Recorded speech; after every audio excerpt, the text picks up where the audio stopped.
Selamat pagi pemirsa. Berita Padang hadir kembali hari ini bersama saya Adini dan sejumlah informasi telah kami siapkan untuk Anda. Berikut selengkapnya.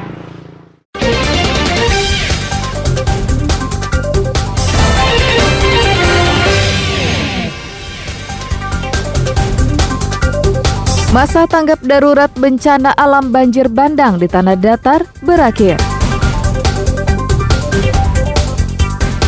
Bawa gadis pemandu karaoke yang terjaring razia. Bus Satpol PP dihadang orang tak dikenal. 7 tersangka dugaan kasus korupsi pengadaan alat praktik SMK ditahan jaksa.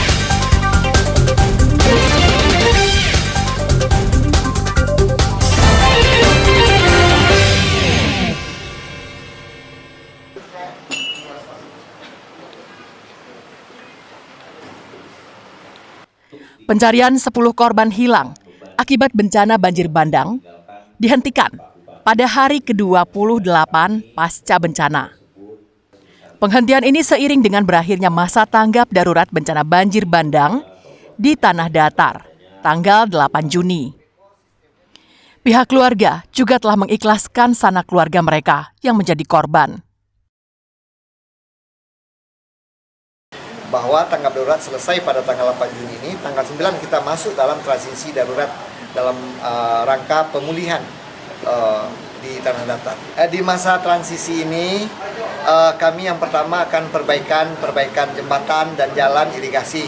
Selanjutnya membangun relokasi rumah yang di Rambatan, lokasi terpadu, dan juga relokasi mandiri. Itu yang akan kami lakukan. Pengungsi itu kita bebaskan, boleh pulang ke rumah atau rumah keluarga, boleh tinggal. Meski masa tanggap darurat dinyatakan berakhir, namun bantuan untuk korban banjir bandang di tanah datar masih terus berdatangan. Salah satunya dari Ketua Bayangkari, Juliati Listio Sigit Prabowo. Dalam kedatangannya ke tanah datar, Ketua Umum Bayangkari tersebut mengunjungi posko pengungsian sekaligus menyerahkan bantuan berupa sembako, perlengkapan dapur, dan perlengkapan rumah tangga. Korban banjir bandang yang masih mengungsi di posko pengungsian yang disediakan oleh pemerintah Kabupaten Tanah Datar juga merasa puas akan bantuan yang diterima. Mereka merasa bantuan yang datang dari berbagai pihak sudah mencukupi kebutuhan hidup sehari-hari. Selama ini cukup ya Bu ya? Cukup. Nggak ada kurang Nggak ada makanan? kurang beras. Cukup semuanya ya Bu ya? Semuanya. Alhamdulillah cukup. Cukup ya Bu ya? Nggak ada kurang. Nggak ada kurang ya Bu ya? Cukup semuanya ya? Insyaallah. Beras? Beras cukup. Semuanya cukup.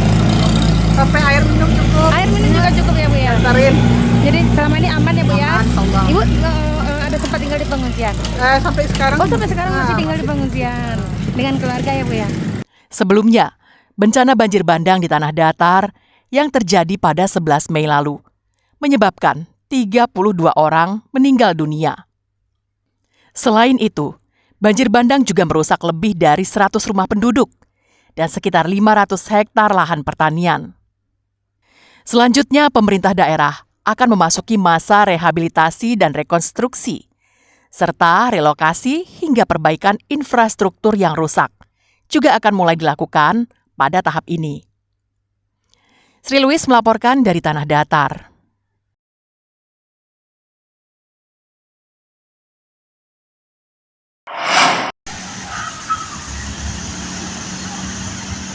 Jalan kabupaten yang terletak di perbatasan Padang 7 menuju Lubuk Landur, Kecamatan Pasaman, amblas sedalam sekitar 1 hingga 1,5 meter.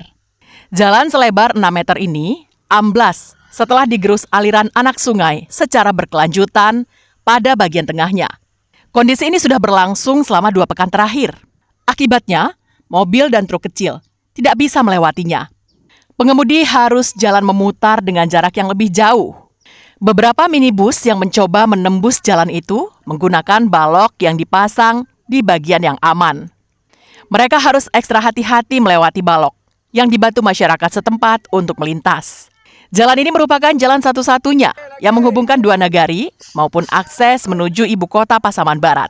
Selain itu, jalan ini juga merupakan akses menuju tempat wisata ikan larangan Lubuk Landur. Ini merupakan akses penghubung perbatasan di Nagari Lubuk Landu dan Padang Tujuh, Pak. Ibaratnya ini merupakan akses utama jalan menuju Padang Tujuh dan sekitarnya, Pak. Ya, ini jalan satu-satunya, Pak. Tapi ada jalan lagi, tapi jarak tempuhnya cukup jauh, Pak, dari sini. Padang Tujuh, Pak. Mudah-mudahan pemerintah bisa mengatasi jalan rusak ini dengan secepatnya agar bisa memudahkan akses jalan utama masyarakat Lubuk Landu dan Padang Tujuh, Pak.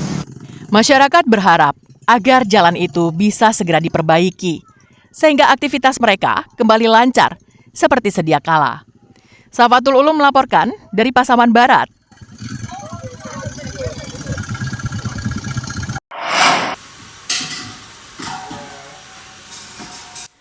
Menyikapi aturan pembelian gas LPG 3 kg dengan menyertakan KTP yang ditetapkan pemerintah berlaku sejak tanggal 1 Juni lalu. Sejumlah pangkalan gas di Payakumbuh telah memberlakukan aturan ini. Pembelian gas LPG 3 kg menggunakan KTP menurut masyarakat tidak sulit. Saat pertama kali membeli, masyarakat akan dibantu oleh pihak pangkalan untuk mendaftar di aplikasi yang ada. Dan untuk membeli berikutnya juga tidak akan sulit. Pembeli hanya memperlihatkan KTP dan proses selanjutnya yakni mengunduh aplikasi, mengisinya, mendaftar, serta membayar pembelian gas dilakukan oleh petugas pangkalan gas. Kalau pakai KTP tidak susah, habis itu tidak ngantri. Bagus, bagus diterapkan sama pemerintah gitu. Berarti kita mendukung ya, Pak? Mendukung.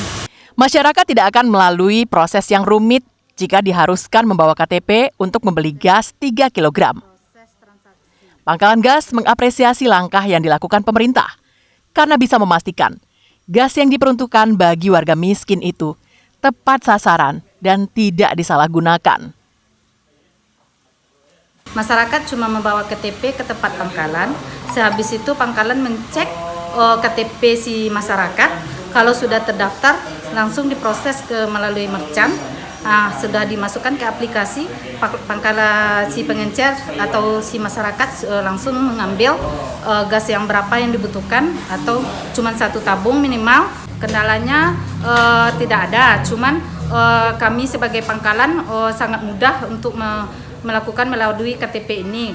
Perharinya, masyarakat yang membeli gas ukuran 3 kg dengan menunjukkan KTP bisa membeli hingga 2 tabung gas.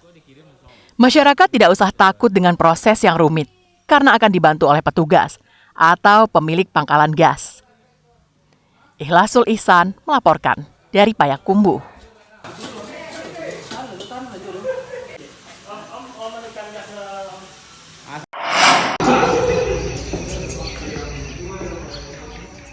Lembaga Pemasyarakatan Kelas 2A Bukit Tinggi memberikan pelatihan keterampilan untuk warga binaan mereka yang tengah menjalani masa hukuman.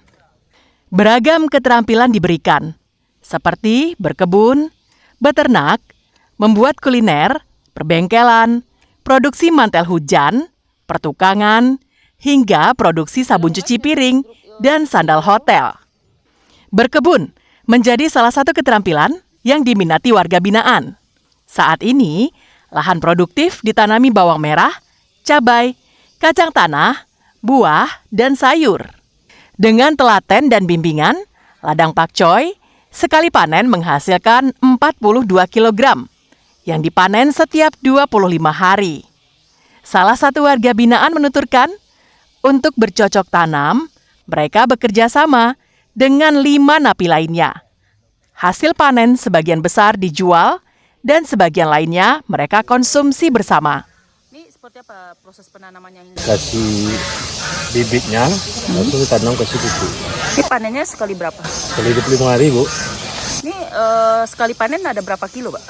Kalau yang ini ada 80 kilo nih, Bu. 42. Kalau sekali panennya 42, Bu. 42 kilo. Ya, sekali panen, Bu. Berapa orang yang bertugas untuk panen di sini? Kalau tiap panen di sini 5 orang, Bu. Tidak hanya pertanian, beternak bebek juga menarik bagi napi. Karena selain mudah, hasilnya juga menggiurkan. Sebelumnya udah pernah? Udah, tapi ayam, Bu. Ayam. Kalau di sini seperti apa pengembang-biakan bebek? Itu caranya Bu, dibantu sama bapak Bu. Telurnya diapakan dulu, Bang? Masukin mesin Bu. Masukin mesin, terus nunggu 1 bulan Bu. Mesin penetasan Bu. Terus baru dipisah-pisahkan. Ya, Bu. Ini udah berapa ekor di sini Bang kira-kira? 175 Bu. Pelatihan yang diberikan pengelola lembaga pemasyarakatan menjadi salah satu upaya untuk melatih kemandirian dan kepercayaan diri selama menjalani hukuman yang dapat dimanfaatkan saat kembali ke tengah masyarakat. Dari Bukit Tinggi, Dina Amrina melaporkan.